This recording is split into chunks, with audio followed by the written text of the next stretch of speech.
Welcome to Becoming Spiritual, a podcast about the magic that surrounds us and has always been a part of us.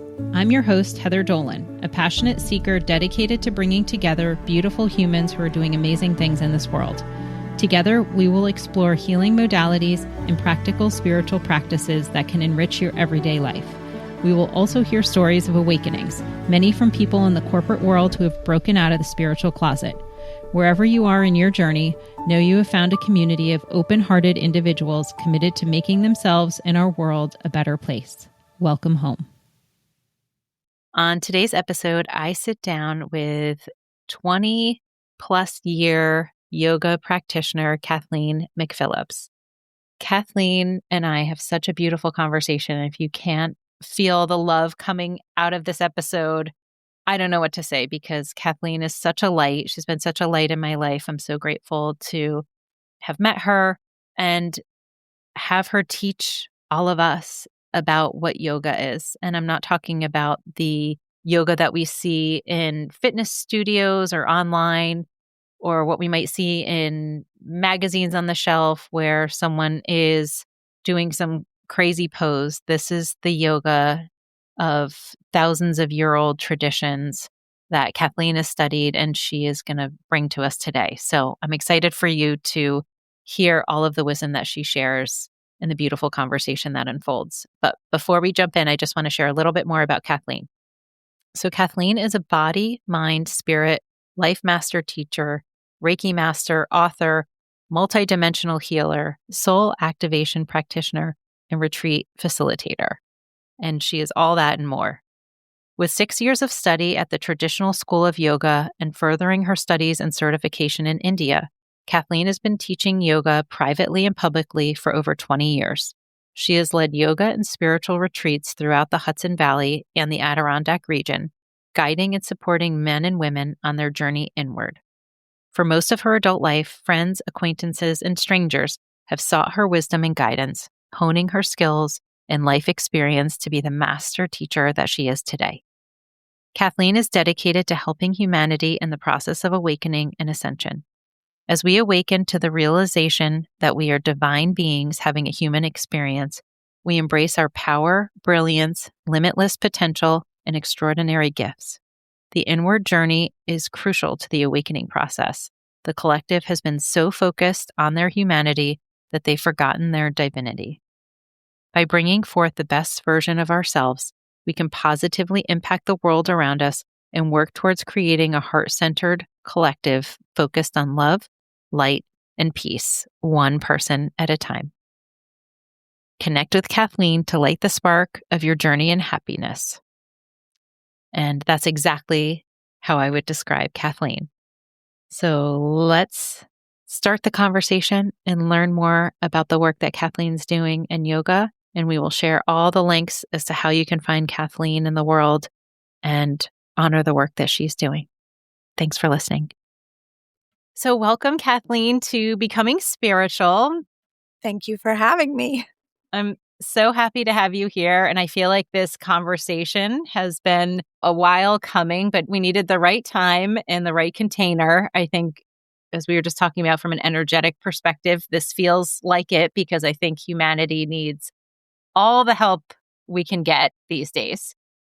And we are going to be talking about yoga. And I think it's such a deep practice that I don't want to say most, but I'd say the majority of people, I'm guessing, like myself, when we think of yoga, we first think of crazy poses, bending into a pretzel, standing on your head situation. And that's not yoga. No. But I'd love to start where you could just share a little bit about what yoga is and how it's impacted your life, because it's been so profound in this beautiful thread that we've talked about so many times. But let's start by defining what is yoga. In simple terms, yoga is mastery of body, breath, mind, and life. And we work through the body, through the hatha yoga, all right, moving of the body. And then we open the breath and develop our breath and different breath techniques. And as we do that, the mind begins to calm down. So the whole idea of the tradition, and let me just say this, that this is the tradition of yoga that I studied. Everything that I'm sharing is from my experience and what I was taught. So there are so many different types of yoga today, many different branches of yoga. So I just wanted to make that clear. But I studied from the Kripalu tradition, and through that, it became Amrit Yoga. And from Amrit Yoga, my teacher calls it traditional yoga. That's the name he gave it. And traditional yoga is the entire science of yoga. And yoga is meant to be a lifestyle. It's for life. And it gives you the tools for life when you learn the entire science of yoga. And it's so much more than just moving the body. As a matter of fact, I know people who have taken yoga classes for years and have never sat on a meditation cushion or learned any pranayams, which is the breath. So all of that is life-changing. The entire science of yoga is to bring you to the ultimate asana and the most advanced asana, and that is sitting meditation. And what is an asana? Postures, Postures. all the poses. Some people think it's standing on your head or things like that. And like Swamiji used to say, standing on your head doesn't serve you very well in life. So, I can't imagine thinking about my brain quieting and being, I mean, I guess you are when you're doing these really intense poses because I can't do them. I would imagine you're really focused just on that pose or your body. But also, if I had to guess, a lot of people also are probably beating themselves up of like, why can't I do this? Why can't I get this done? I worked so hard and now it's not working. And sounds like defeating the purpose of what yoga is. right. And Yeah. it's great when you're stressing out to get to yoga class on time. Right. Yeah. All the things. All the things. Yeah. The tradition that I trained in and studied is full of instructions and directions. So I'm not doing the class, I'm instructing. So because you're not watching someone, you have to pay attention to what I'm saying. So when I'm saying things like stand up straight and tall, squeeze your glutes, bring your ankle bones together to touch, is standing up straight and tall, feeling the crown of your head rise to the ceiling, bringing your hands together in prayer. When you're saying all these things and giving all of these little instructions, your mind isn't thinking about what am I going to have for dinner tonight? Uh-huh. So it's really this method of teaching that really helps to calm the mind. And while you are teaching, you're sharing life teachings. So what happens is the mind quiets down, you have an opportunity to fill them with life teachings. Yeah. And I think that's what I miss when I've taken, and I am not a yogi by any means. I have taken many types of classes, and I feel like I've been on this journey, I think I shared with you, trying to find that right studio. And I've gone to a couple of local studios, and it feels like most are pretty focused on the poses and kind of the workout, for lack of a better word. Mhm. And the most memorable classes to me are the ones where there is that storytelling, or there's that call for anyone in the class to look inwards and see how you feel, even as you move through a pose. How does that feel in your body? Right. How is this feeling? And that to me is the beauty of it, because it's allowing me to bring my mind back to myself and to have that inward practice. Even though I'm in a room full of people, I'm not comparing myself to what they're doing. It's that call to come inside. Right. And that focus, that's what's so nice about it, because you're really not looking at anybody else, because you're looking, within yourself. You're establishing this beautiful relationship with your body. As a matter of fact, like all of my classes begin with setting intention. And the intentions are so important and bring you right into yourself, because your body is a holy temple and you are the keeper of this temple. I love that. And your breath is the gift of life. Your mind, when we calm and quiet the mind, it reveals the brilliance and the clarity of your mind. And then, we honor our spirit by journeying inward to discover all of who I am and rise to my highest potential and capabilities in life. within myself and life. So when we said at the beginning of class is a meditation really on yourself. How's my body feeling right now? What's my breath like right now? And what's my mind like right now? And then we revisit that at the end of class, and it's always changed. So yoga became like a fad. I mean, any yoga is great. I mean, I'm not saying anything about that. I was very blessed and probably divinely guided to this teacher. And, he was initiated into two lineages of masters, the Kripalu lineage and then Swamiji from the Himalayas. And, I'm very blessed to be a part of that lineage. And I honor that, what I do, I honor that lineage by teaching the way I was taught. I don't water it down for anyone. So this is a 20-year plus journey for you. Yeah.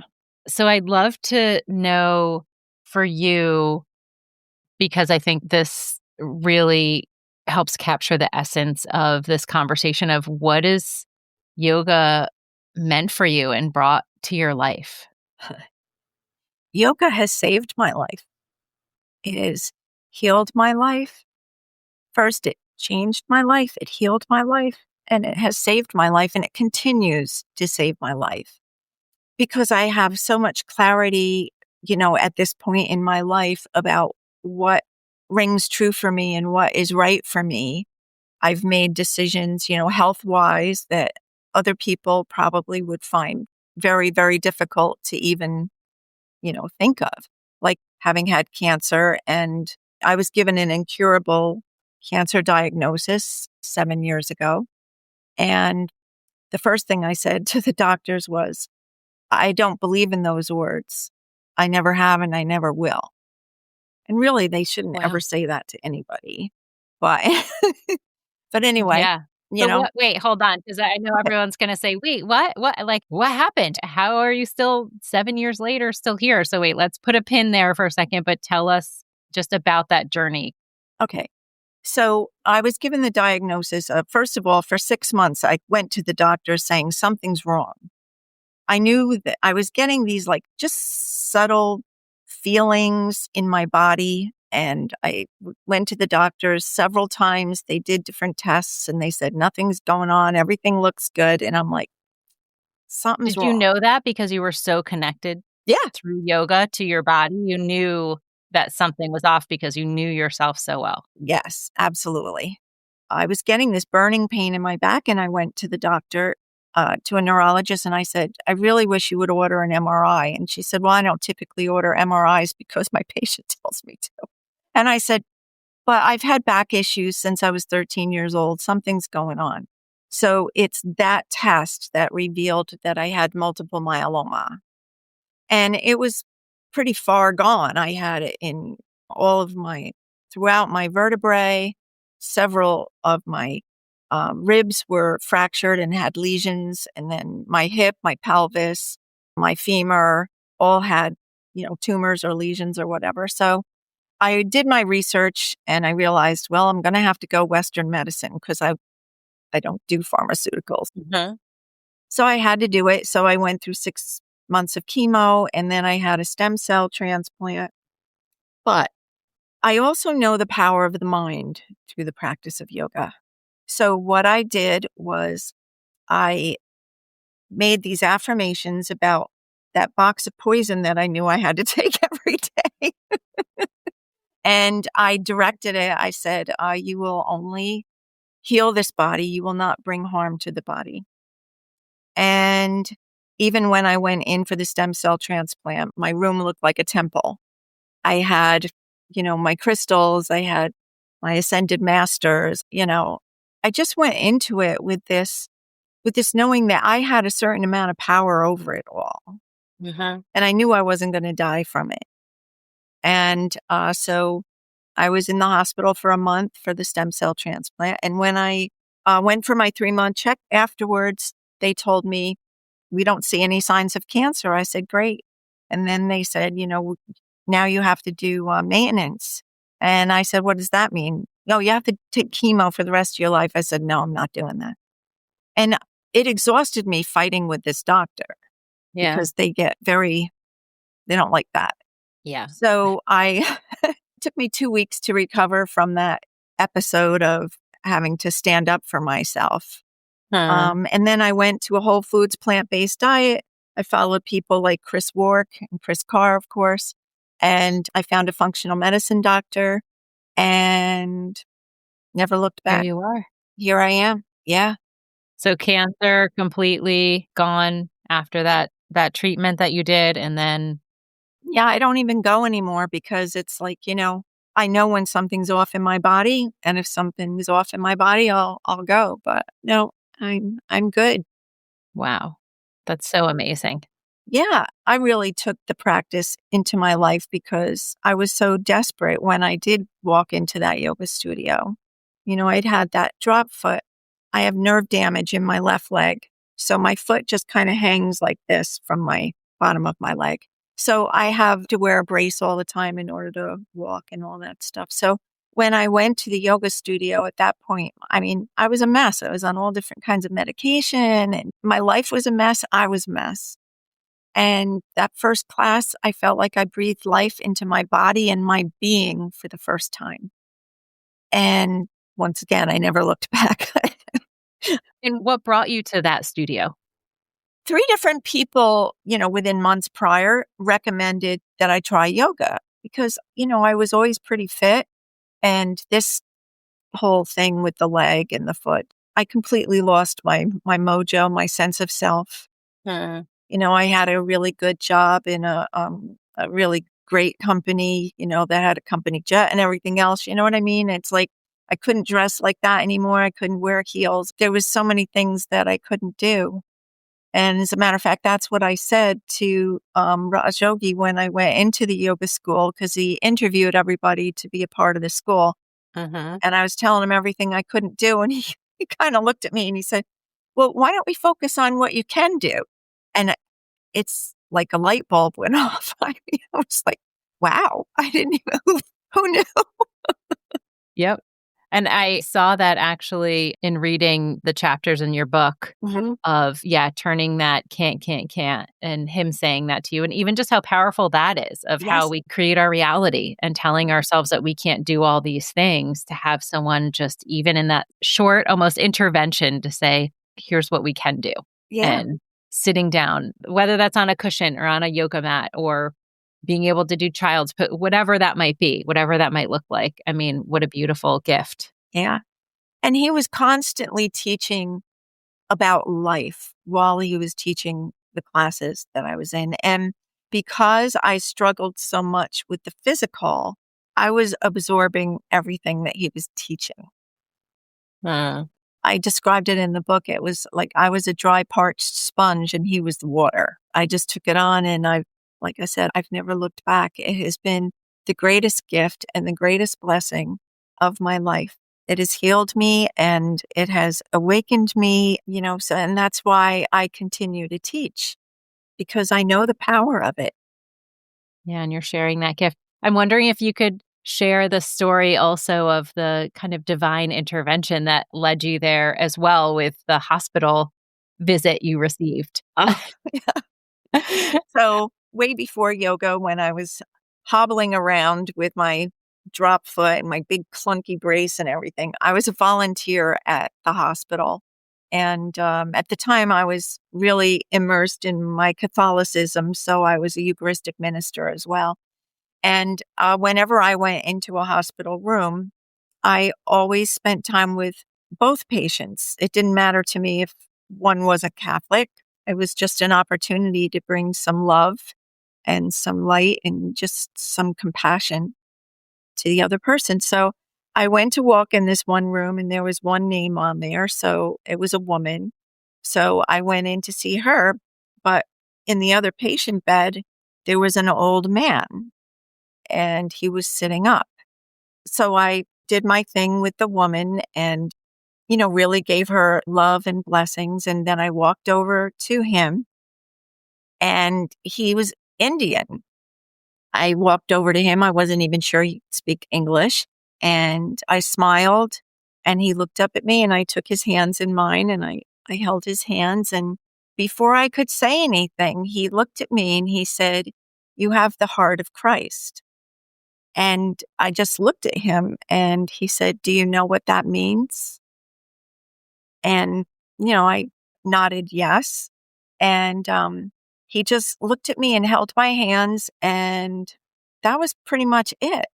So a few years later, when I walked into the yoga school, there were pictures of different yoga masters and teachers on the wall. And this one, I was just looking, I'm like, God, that guy looks really familiar.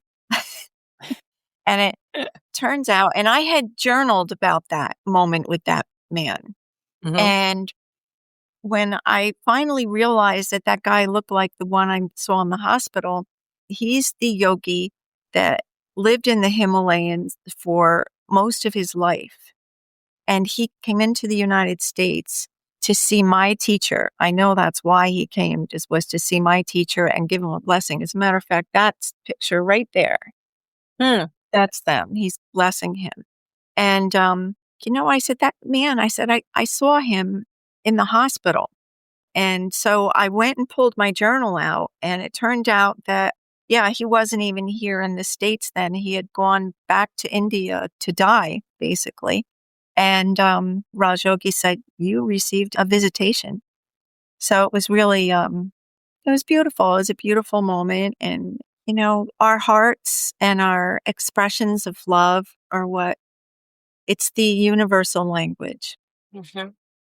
A smile, kindness, love. And honestly, I just turned 70 years old, and it's like, you realize more and more every single day that all that matters is love.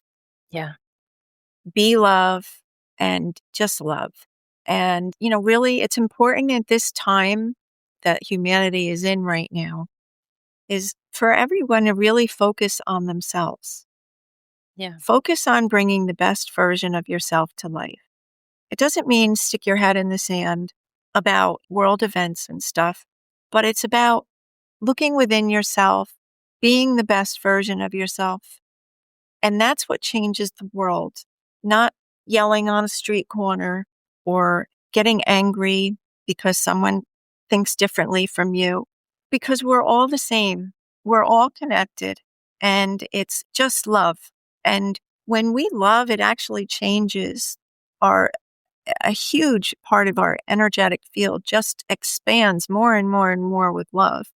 And that's how we change the world. We change our home. We change where we work. If we're in a state of love and walk into a grocery store, we can change the energy in the entire grocery store just by smiling and being love and just being in a state of love. And I would challenge everyone listening that if you don't believe this, just experiment. Try either going into a store, or if you're going to be out in public somewhere, just really change your mindset of why you're there. Don't have an agenda or expectation.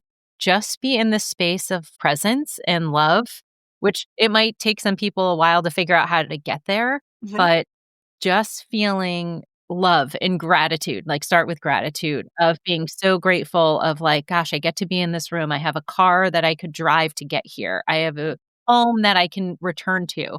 Mhm. And you start in this place of gratitude and you go into these spaces and you will see people respond to you. You like magnetize people to you. And also people are just so kind. And I can't tell you how many times, even my kids, we've been out somewhere, we'll kind of look around like, wait, why did that person just do that or say that or whatever? And it's because as you're emitting this frequency of love and gratitude, it pulls those people in and it changes things. Yes. And I've had people stop me to tell me something, just random. And people are always like, wait, that like never happens. Especially I work in New York City where everyone's hurrying and bustling and very focused on getting to where they need to be. And I am as well, but I've very much embraced being a bit more present and smiling at people and Yes. making eye contact with everyone's like, don't look at someone in the eye on the subway. And granted, sometimes people do look a little, almost uncomfortable, but I will say, it has changed so much. And so it's a really easy experiment you can do. You can do it after you listen to this. And even if it's just to go down in your home and think, I am love and I have so much to be grateful for. and see how the energy changes in just your environment. Yes, We absolutely. can see it. Yes. And then gratitude is a very powerful energy, Yes. very powerful, because there's always something to be grateful for, Always. always. And even when you're in the store, like the people that are stocking the shelves or working with the pros, I always say, "Hi, how are you today?" Yep. And they're like, "Oh, I'm good. How are you today?" Just smile and share your light, because everyone has the light within them. And that's actually, I love that you said that because I do that as well. I know for a long time, I feel like I couldn't go anywhere without me seeing someone thank like a service member. Thank you for your service. Whether that was even someone who's police officer, or you see someone with some type of uniform, not Mhm. just, military, for instance, where we really had this gratitude for people who were serving and we knew the sacrifice that they were making by being in these jobs. Because I would say for a tremendous sacrifice, because you always have this possibility of harm or, potentially death or being away from your family, loved ones. But I will do that as well when I go to a place and just say, thank you so much for that. Or how are you doing today? Or just, like you said, hello, making that eye contact, someone who's cleaning the windows as you're walking in through the door. And you Right? can see it changes. And it's like, it's that acknowledgement of I see you, like you exist just because you're doing this, what might be a mundane task. Mhm. Um, I still see you. You're still a human. We're still the same. We're one. And it does change. And I feel the change in me when I do that, not from an egoic perspective of like, oh, look at me. I'm so nice because I'm saying hi to this person. And like, but it's like, oh, I just connected with another human. Yeah. Yeah. And it's like, yeah, it's just so, it's like making me emotional because Yeah. I feel like so many people go through this life and they aren't seen and they feel invisible. And that's what divides us. That's what the issue is that it makes us feel separate and like it's me versus you, not like us together. Right. Absolutely. Yeah, that's so beautiful. But something that I loved in your book, I have to recover, um, is it kind of going back to what you were just saying of how, you don't have to ignore everything that's going on around you in the world, but at the same time, the journey is inward. And just like we're talking about how this energy, it's a perfect example how it can ripple out and how it affects things. And I always say, and we hear people say all the time, if we just worked on our little corner of the world, Yeah. in our homes, starting in our homes, at our job, wherever we are, going out into the community and being in this space of love, the amount of ripple effect that would have on the world, it would be hard to quantify because we wouldn't be anywhere that we are today. We wouldn't have wars. We wouldn't have hunger. We wouldn't have these things. And it's not because people would say, oh, I'm awake, so I'm going to give all my money over here or over there. It's not about that. It's the seeing one another, sharing this light and this vibration of love. I love what you say is the inward journey is crucial to the awakening process. The collective has been so focused on their humanity that many have forgotten their divinity. Yeah. And it's knowing that we're connected to something greater. And I feel like this day and age, when we are pulled into phones and social media and computers and all those things, it's such a distraction to who we are as humans. Yes. And I don't know if you want to just talk a little bit about that, because I think we're also taught, oh, if I'm focused on myself, that's selfish, Oh, you yeah. know? And there's obviously been this big, the last decade of self-care. And then what does that mean? And it's not just jumping in a bubble bath, which can be amazing, but what does that really mean? And taking care of self and going on this inward journey without feeling like, oh my gosh, I'm going to be a bad mom because I'm going to shut the door and tell my kids I'm unavailable. Like, that's not okay. That's not how it's supposed to be. But it actually is, because you're going to show up so differently as a mother, as a partner, as whatever. And obviously, having yoga as this foundation and doing these practices, if you could just talk a little bit about that inward journey, because you've Sure. done so much of, that's been your life's Yes, work. it has. Well, I remember it at the very beginning when I was a student at the school. I said to Raj Yogi, because he was talking about the journey inward, and I told him at the time, I said, well, I'm kind of afraid to make the journey inward. When I close my eyes, I'm trying to meditate. It looks dark in there. That's just what I said. And he said, don't worry. He said, I'll guide you. And that's really important because we really do need some kind of guidance to make the journey inward because it can be a little tricky with the mind, learning how to discern between spirit and mind or divine mind. And so one of the things that I did a lot when I was at the school was he had like advanced classes where he was giving us a lot of lectures and teaching us a lot about the power of the mind and spirit and everything else. So there were 4 basic principles at the school: self-respect, self-responsibility, self-discipline, and then gratitude and humility. So with those principles, they're all really expressions of self-love and the key to making the journey inward.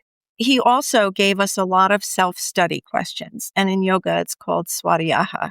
So self-study or self-reflection. But for me, because I was there at the school in the capacity of a program director, I was there all the time. So he was always giving me self-study questions. And I mean, we don't realize how much of what we think and what we believe were programmed either through past lives, through our families, through the belief system of the times or wherever we're living or whatever we're doing, whatever religion we're tied to or whatever. Which people might see another word for programmed would be conditioning. Because I think I use the word programmed all the time, but I think for some it can feel triggering. But I think everyone understands we're conditioned a certain way. Even when Right. we're told early on, money doesn't grow on trees, like don't waste that, that's conditioning, like to, value money. But then we're Mhm. putting value on. So anyway, I just wanted to say that people A feel. lot is what we're taught. So I Mhm. like to look at the journey inward as a like big ball of yarn. Mhm. All right. And so each time we begin to question a part of ourselves, like, why do I believe this about this religion? Or why do I believe this about politics? Or why do I believe this about what my life is supposed to look like? All those things. When you start to look and really look with the guidance of your meditation practice, your breath work, quiet and silence, it's a process and you slowly like unwind that ball of yarn until finally you come to the center where it's just pure light. You realize that you are a divine being having a human experience, and you learn what feels in alignment with your soul. When you're living in alignment with your soul, life just flows. And also when you do encounter challenges, and that's the thing I teach, is that just because you do all this work doesn't mean life is going to be easy. Right. It just means you have the tools to move through it with grace. Mm. 'Cause we don't know what we signed up for on that other side sometimes with our path. So we're getting all Exactly. these lessons. We're here for a reason and a purpose. And a lot of times, many people are on the super highway to, hey, I need to do a lot of work on this plane to speed up some lessons that I need to get. So this is a hard one. I check the box for all the stuff. And so, yeah, thinking about it as, but you have these tools to navigate and you are still here and you're able to navigate. And while it might feel like the punches keep coming, Right. you're Yeah. still standing. Great. And what happened was after 6 years of study with Raj Yogi, I had breast cancer and then I had a fracture from the radiation. And then I was going through a terrible divorce. And a lot of people thought that I was in a cult. I did see that. I was gonna mention that. Yeah, Yeah. they thought I was in a cult. So a lot of people that I knew my whole life wanted nothing to do with me. So it was even though it was a very healing time and a time for absorbing the tools that I needed to move through life, it was also a very, very painful time of my life. So when I left the yoga school, I moved to the Adirondack Mountains to live by myself. My kids were living on their own. They were young adults. And I was very torn about leaving them because they're my heart and my life. But anyway, I moved to the Adirondack Mountains to live alone. I wanted to retreat for a year to do intense self-study. I needed to really look at myself and my life and figure out why I made choices in my life that were hurtful, like, the 2 marriages that I had, and I knew I had the tools to do it. So I moved up there, and I never really watched any TV. There was a TV, but I didn't watch it. I didn't listen to the radio. I lived in silence. I had my little mini dachshund with me, so we went on walks in the woods every single day. And, by that time, my left breast was carved up. My left foot was, what it is. And, That feminine energy. my That heart was feminine. broken. Oh, And I began to see on my daily walks all the beauty and the imperfections. The tree that fell and was rotting, the beautiful landscape that it created. And this is how Divine taught me that there's beauty in our imperfections, that there's really no such thing as perfection. That to just recognize your beauty, even in your brokenness, and your imperfect body, and our body image and all of that. That's where I really learned so much about myself. Yeah. And I was there for a few months, and someone that I had been introduced to found out I, was doing yoga, and she asked me if I would teach. And I said, that's not why I'm here. But she kept nagging me. Uh-huh. So finally I said, okay. And I went to her house, and there were 8 women there waiting for me. Mm. And that began my teaching journey. And that also started the retreats that I was doing. And so I ended up there for 3 years because 1 year wasn't enough. And, really the greatest gift was I discovered my true self. Yeah. I remember before I left, my mother said, "Oh, I know you're going to meet someone special up there." Everybody thought I was going to meet the guy up yeah. there. And I didn't date at all for like almost 6 years. But really, who and what I found was myself. And it was the greatest gift I gave myself. I mean, so many people did not understand why I would leave and do what I did. But I know I saved myself and my life. And you wrote a beautiful book about your Yeah. retreat, which you shared with me, and I read, and you do such a beautiful job. You have so many pictures in there of talking about that nature and just every day, this joy you can get just by walking outside and seeing a flower bloom in the middle of winter Yes. and the silence and thinking, oh my gosh, like how perfect that is.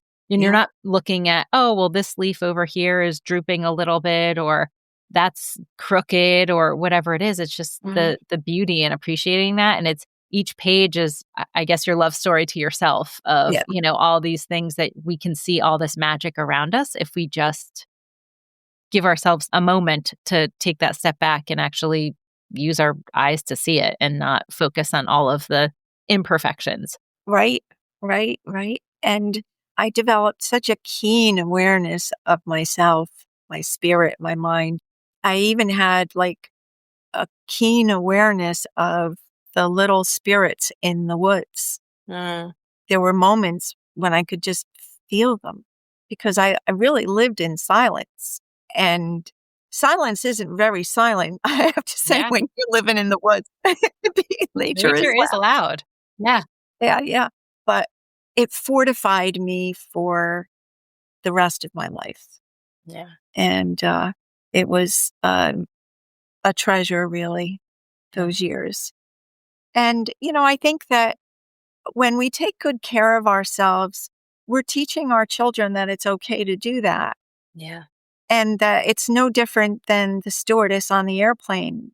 Put your mask on first before you put the mask on your children, because Yeah. if you're not 100%, then what are you going to have to give the rest of your family? And it's funny, that's a test. I remember flying for the first time with my kids and, they're going through that. And I was like, of course I'm putting the mask on my 2-year-old first. Like I have to, what mother wouldn't? Mhm. And it's really funny because now, of course, it's like, yeah, if I'm not breathing or I'm not okay, then I can't help any of them. But Yeah. it's like at the time it feels, because I'm programmed to feel this way, of like your kids are everything and you sacrifice everything for them and you sacrifice everything, or for your job or whatever it might be, fill in the blank. It doesn't have to be a kid. If we're not taking care of ourselves, then yeah, nothing else will happen. Like everything else around you will falter probably because you're not giving yourself that breath and that life. Exactly. Back to yoga and the prana. And that's why all my retreats were focused on women, Yeah. because we give it all away Yeah. and we need to fill the well. Yep. We really need to do what we need to do to feel whole and complete. And then we're better at offering. Yep. We're better at supporting our family and the people around us. Well, and when we offer that support, it's not coming from a place of I have to, Right. or doing it and then feeling frustrated and resentful. So then it's almost undoing, which was my whole kid's early childhood of, my husband would say to me, like, I know this is very well intentioned, but you just seem so like frustrated or resentful that you're doing it. And I would, of course, get defensive because who wants to be told that? But he was right, because Right. it was like I wanted to do things in my heart. I knew I want to do this for this person. I want to do this for that. I want to show up. But then once I started doing it and realizing like, oh, I'm doing all these things and I have this job and I have this and I have that. And I'd end up being really frustrated or resentful of like, well, why isn't anyone doing this for me? And why do I have to do these things? I want to do them, but you're in this constant ping pong battle in your head back and forth. But now when I do something, I do have my moments of overwhelm, but I'm not putting that on someone else Right. because I come from this place of being really heart centered. And it's like, I'm doing this because I want to do this. And that's a big lesson that I don't know. I'd like to think I won't be working on forever, but I am deep We all do. working on that of, I might bite off more than I can chew, but I'm not going to take it out on everyone else because I do that, because that's my ability to know myself of like, I'm choosing this. And it's so different than feeling like I'm doing it or I should be doing it because social media is telling me this is how you make the perfect Christmas for your family or whatever it might be. But I want to go back to what you said, because I think this is important, where I think a lot of people find themselves on their journey is the cult piece. And I think when we come to some of these moments, and what comes to me thinking about this is all of those people who are no longer serving you, where they need to fall away. And so this is the way in which that happens, although doesn't mean that it's not incredibly painful, because someone had said something similar to me before of being in a cult with spirituality. And it's so crazy because a cult is usually like dogmatic. You are at meetings, you're giving up this, you're following this, following that. Like I see it as very free flowing of like, oh, I want to explore this over here. I don't subscribe to any type of dogma. I follow what resonates with me and use a lot of discernment. And I change my mind where I'm like, oh, this doesn't resonate anymore. And I know it's because something shifted, whether the vibration or frequency of that person or practice or myself, where I've tuned into something where I'm like, oh, this doesn't work anymore. But that feeling, because I think most people can relate to someone in their lives, or maybe they're even on their journey and they can't share anything because they're afraid of just that. Like someone's going to be like, you're in a cult, or this is crazy. You're studying QHHT. That's insane. Like these people are crazy.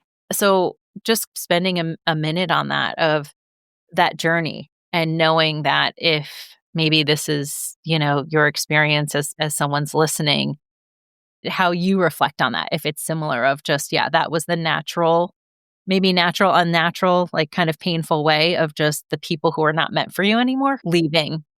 Yeah. And also, it's also because they don't understand. Yeah.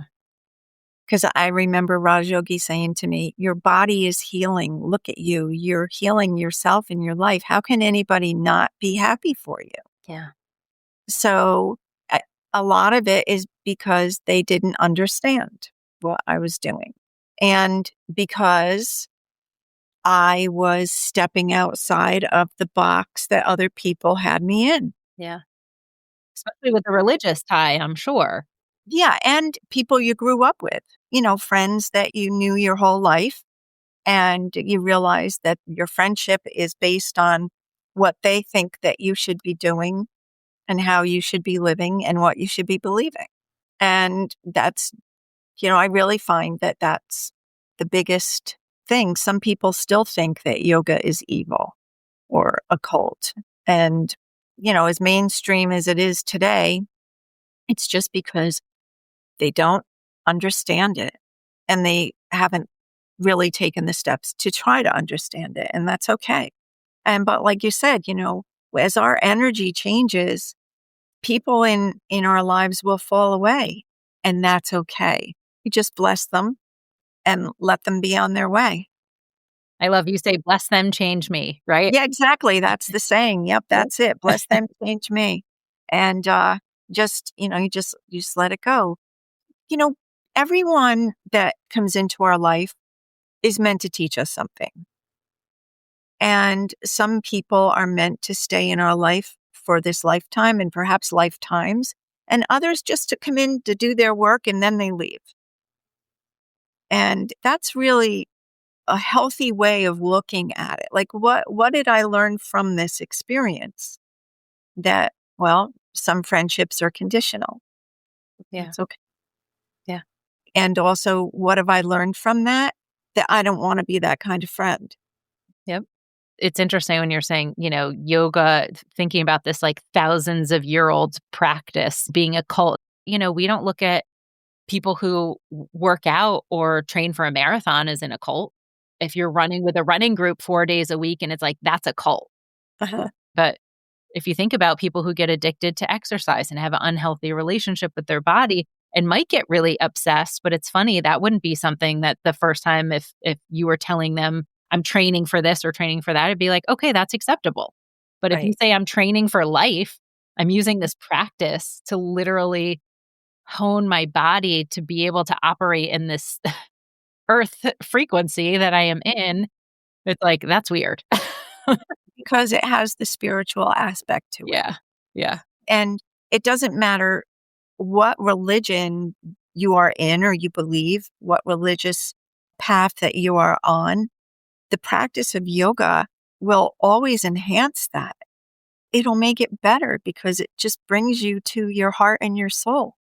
When you're learning the real practice of yoga, like I said, it's been a fad for a long time. And I used to get so disappointed as some of the yoga magazines would have almost like a contortionist on the Yeah. front page. Mm-hmm. And so many people would think that I can't ever do yoga. Yep.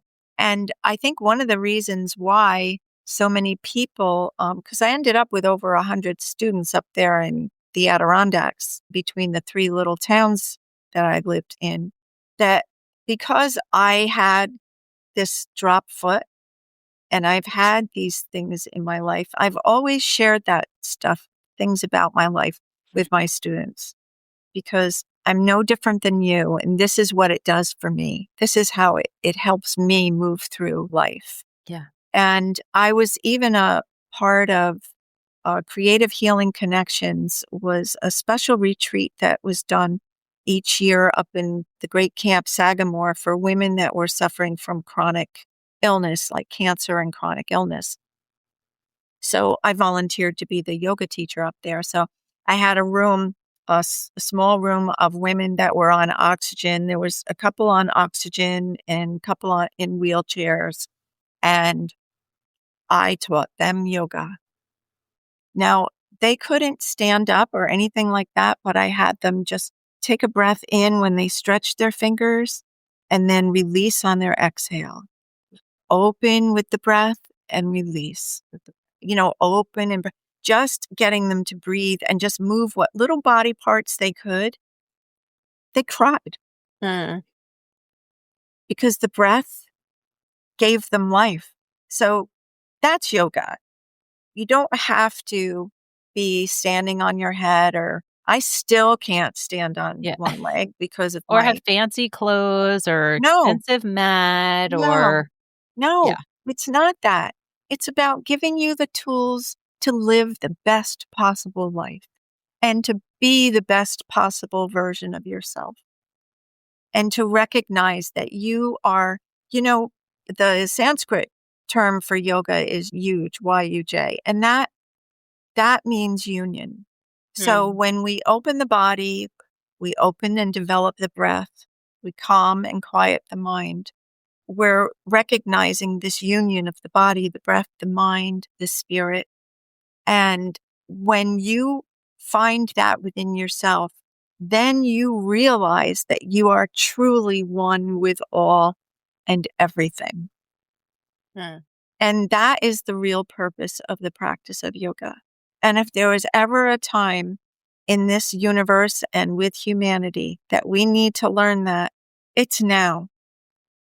To let all the other nonsense just go and just be love.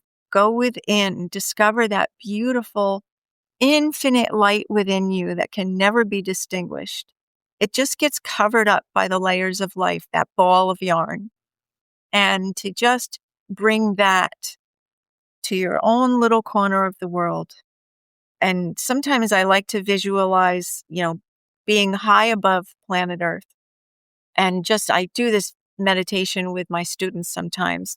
We're high above the planet Earth and we're looking down on Earth and we're blessing all of humanity that they will awaken to the divine presence within them and just see all these little lights like turning on, bright light in the darkness until the whole planet is light. That's beautiful. We can't ever underestimate being able to visualize those things because there's so much more good and so much more light in the world than we're led to believe. If you want to know how much beauty and light is in the world, do what we were just talking about when you go shopping or you go to work. Just look at the people around you and smile. Yep. Be grateful for their presence in your life because not everybody is in your life to be all wonderful. They're here to teach you something. So just be grateful for every aspect of your life and be love and to just be the light in the world. And if enough of us do that, and I think there's a lot more out there than we're led to believe, we have to believe in the beauty, the glory, and the love of humanity. This is what yoga is all about. It is. It truly is. So beautiful. You just sharing all of this with us. And I neglected to actually at the beginning of the episode, I thought about it and then I just jumped right in there. But, even just sharing how you and I met, because to me, it's such a beautiful just synchronicity where we met at a retreat that was close to my home. And I know I shared this at the time, and I think I reminded you of it when we connected after the retreat, talking about the podcast and whatnot. And we had just gotten to the retreat. We had done like a grounding meditation. We hadn't even done like our first journey because it was a lot of like hypnosis and past life stuff and whatnot. And my grandmother had come in and she was so present for me. And I look over and you're sitting next to me, and my grandmother's name was Kathleen. And then Kathleen is sitting on my left side to me. And it was like, oh, you don't believe me? Like, here's Kathleen is sitting next to you. And she was with me during that retreat. And she was, as I've talked about in other episodes, she was like my second mother. And so dear. And she was with me again I just had another retreat this past weekend. And she came in the first meditation into kind of my healing space and laid down next to me and held my hand. And she said, it's time to let go. And like kind of telling me this is what we're going to work on this weekend is it's time to let go and to come back to yourself, which was so beautiful.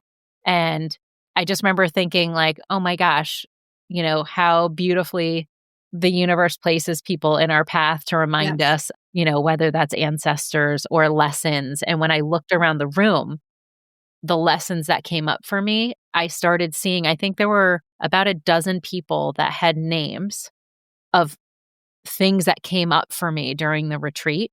And it was like Sunday. So we were there Friday, Saturday, Sunday. I hadn't connected it until Sunday afternoon when I was like, oh my gosh, that's the name of my ex-husband. And I just did this healing journey. This is the name of a friend where we had a falling out. And here is that, and one can say, oh, that's just a coincidence or whatever. It's not. I view it as this is the universe. This is It how is. the universe shows us these synchronicities. And it was so beautiful. And I was so grateful. And I think you're also, one of the podcast's biggest fans. You always send me the most beautiful love letters about the episodes and the work, which I, appreciate so much. And I know I've told you that, but I just, I'm so grateful. So Yeah. grateful you sat next to me, or my grandmother sat you next to me. And that's another thing about, at this point in my life, we recognize that the veil is thinning. So yes, these experiences that we're having from the other side are very real, because I'm a Reiki master as well, and I'm a multidimensional healer, and that kind of stuff, that things are coming through, messages are being channeled through. I mean, it's like when you develop this part of yourself through your work, whatever your work is, your meditation, whatever your practice is that opens this up. Yeah, things are really changing rapidly on the planet right now, but in a beautiful way. Well, I'm so grateful. And one thing before we go, I always like to ask, any practical wisdom and tools. And I would absolutely recommend that people go and read the books where you've written chapters in, because you give very great journaling prompts. You share what I think are just very clear tools as to if you want to come back to yourself, and you really define them, and they're so accessible, which is what I love. So I want you to talk about that in a second. But one thing in the Awakened Mystic chapter in your most recent publication, you say prayer is speaking, meditation is listening. And I love how you define that, because I think people talk all the time about praying. Unfortunately, most of the time, a lot of people don't pray until they're in crisis and they are in this space of praying and asking for help. And that absolutely has a purpose in calling in help. Uh-huh. We have to do that in order to get help. But I would love if you could share that meditation, the listening part, Okay. how critical that is. Okay. So prayer is the speaking to God, the universe, the divine, whatever you want to call it. And the meditation is the listening. It's just sitting in the quiet. And it doesn't have to be for, hours at a time like I used to do. Uh-huh. It's just being quiet. If you're walking in the woods, turn your phone off. Just turn it off and go for a walk anywhere, or just being home alone, cleaning your home. Just do it in the silence. Just allow the silence and just keep your mind gently focused on something. Because when the mind is really busy, see, we have the human mind, which is also called the little mind, the small mind, whatever. But we also have divine mind.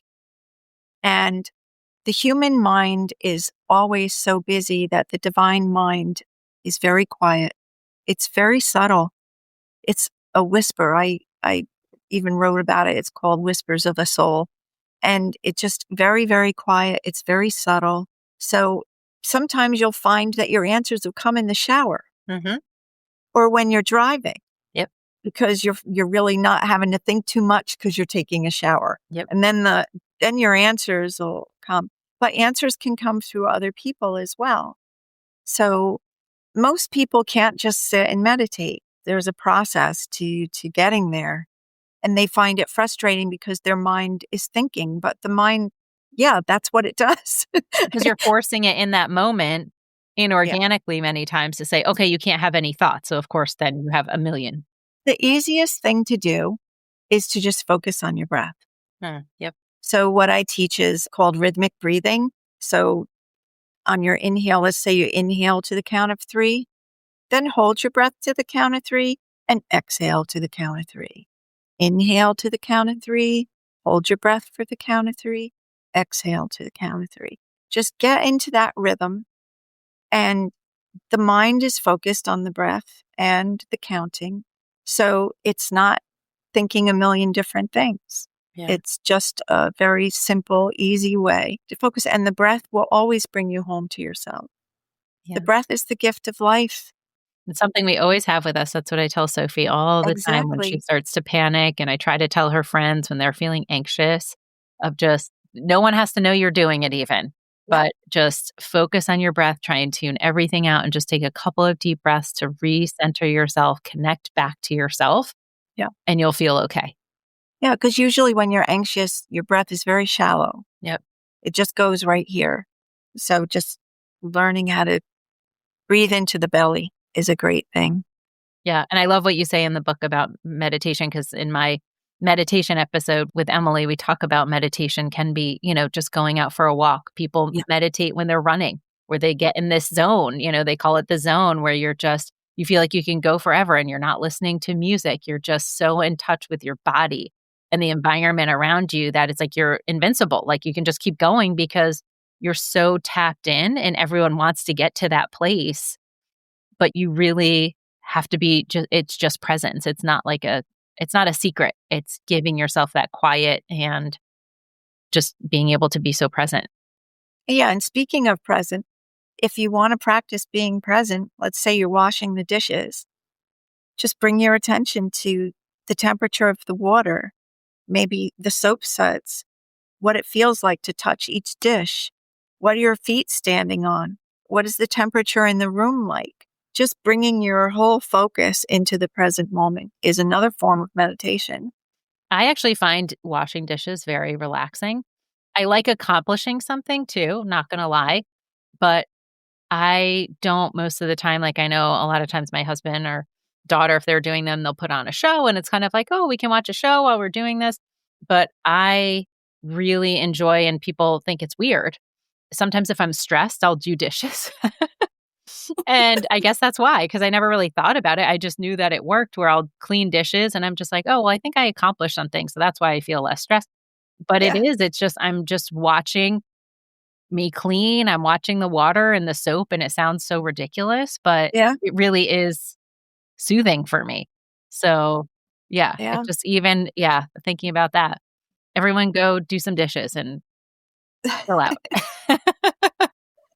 And I'd like to offer anybody that wants to take any of my courses or have a private session with me, either on Zoom or the phone or in person, 20% off if they mention becoming spiritual. Amazing. Thank you for that. You're So tell welcome. everyone where we can find you, because you're doing so much. And I mean, literally yoga is the tip, or maybe we should say the foundation of the iceberg, because it's the what foundation. has really, allowed all of this growth from this foundation. And that's what I wanted to make sure that we talked about. And I think you did such a beautiful job of sharing this beautiful practice. So thank you for that. But you're so much more, as we all are. But yes, multidimensional healer, and you're an author. So tell us quick about the name of the book, and we'll link everything, but your books, and then how do people find you? All right. My solo book is Adirondack Retreat, My Midlife Journey to Wholeness. And then I've co-authored 2 books with the Wellness Universe. The Wellness Universe Complete Guide to Self-Care, 25 Tools for Life, and the Wellness Universe Complete Guide to Self-Care, Tools for Transformation. So those 2 books I wrote chapters in and provide the tools for your journey. And the Adirondack Retreat book is my really poetic memoir of the years that I was living in the Adirondacks on that retreat. So I hope it inspires you to just take a gentle look within yourself and discover your own beauty, so that you live life with greater ease and grace in alignment with your true self. And that's one of the key programs that I have is that I teach is finding your true self. And what it is just a guidance. I guide you on your own journey inward. And everything that we do, I keep emphasizing for you to do it with the greatest self-love and compassion. Be kind, gentle, and patient with yourself. So you can find me on Facebook, Instagram, and also my website is KathleenMcPhillips.com. And I hope to hear from you. I'm here to serve.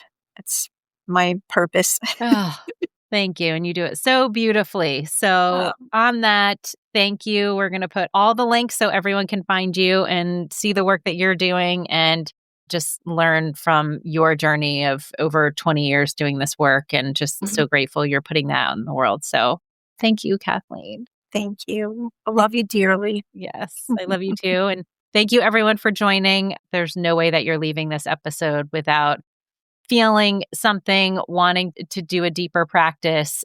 And we would love to hear how this resonated. And I know Kathleen would love to hear from you too. So thank you so much for listening. And until next time, know you always have a place to come home to. Thank you.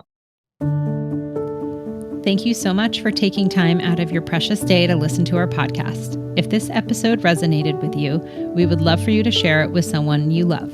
That would mean the world to us. Also, if you feel called, please follow our show so you will know when a new episode drops.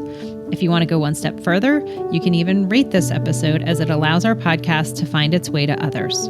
Lastly, we've done our best to share resources that you might find helpful in the show notes, whether that's a book recommendation or a website we referenced during the episode, a free resource, or more information on a guest who took their time to speak with us and share their knowledge. We would love for you to support their work too. You can find more information on our podcast website at becomingspiritual.me. We love you and can't wait for you to hear the next episode. Until then, know you have a place where you are welcome and you are loved. Welcome home.